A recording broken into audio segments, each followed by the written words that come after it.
ទីបំផុតធ្លាយតម្រុយបណ្ដៅហើយនេះគឺជាមុខជនសង្ស័យដែលបានសម្លាប់នារីជា CEO ម្នាក់ដែលមកទល់នឹងពេលនេះបើយើងមិនទាន់ចាប់ខ្លួនជនសង្ស័យបាននោះទេថ្មីនេះជារឿងរ៉ាវដ៏គួរឲ្យតក់ស្លុតនិងមិននឹកស្មានដល់មួយនៅរុស្ស៊ីថ្ងៃទី14ខែវិច្ឆិកាឆ្នាំ2025ពិតជាមានការភ័យបារយ៉ាងខ្លាំងក្រោយឃើញសពរបស់នារីម្នាក់ដែលមានអាយុត្រឹមតែ22ឆ្នាំឈ្មោះហ៊ីមទីណាធ្វើការនៅអង្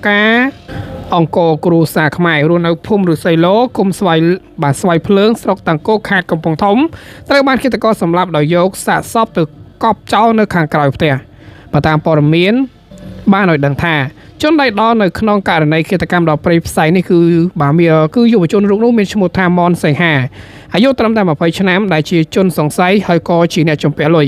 បច្ចុប្បន្នជនសង្ស័យត្រូវបានកម្លាំងសមត្ថកិច្ចកំពុងតែធ្វើការស្រាវជ្រាវចាប់ខ្លួនក្រោយប្រព្រឹត្តអំពើដ៏ព្រៃផ្សៃមួយនេះសូមបញ្ជាក់ផងថាករណីនេះផងដែរបានធ្វើឲ្យអ្នកលេងបណ្ដាញសង្គមមានការតក់ស្លុតនិងសូមចូលរួមគឺ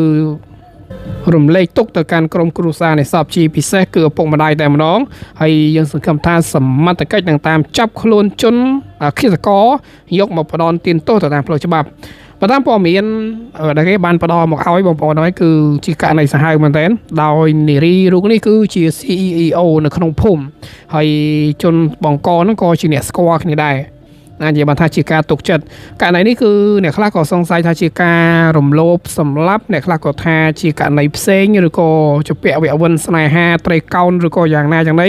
ក៏យើងអត់ទាន់នឹងច្បាស់ដែរក៏ប៉ុន្តែហេតុការណ៍នៃការកើតឡើងភ្លាមៗនោះគឺបរិសុទ្ធរូបនេះគឺបានធ្វើការសម្លាប់ដោយរឹតកជនរងគ្រោះហើយបន្ទាប់ពីមានការសម្លាប់ហើយគេក៏បានយកសាកសពរបស់ជនរងគ្រោះហ្នឹងទៅកប់ខាងក្រោយផ្ទះបន្ទាប់មកគេបានដូចជាយកទូរស័ព្ទនិងម៉ូតូរត់គេច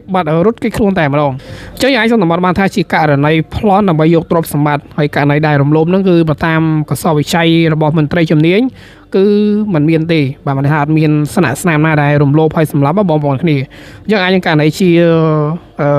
ប្លន់ដើម្បីយកទ្រព្យសម្បត្តិហ្នឹងឯងក៏ប៉ុន្តែមកទល់នឹងពេលនេះគឺអត់ទាន់ចាប់បានទេហើយសង្ឃឹមថាបងប្អូនដែលបានឃើញមុខឃាតករ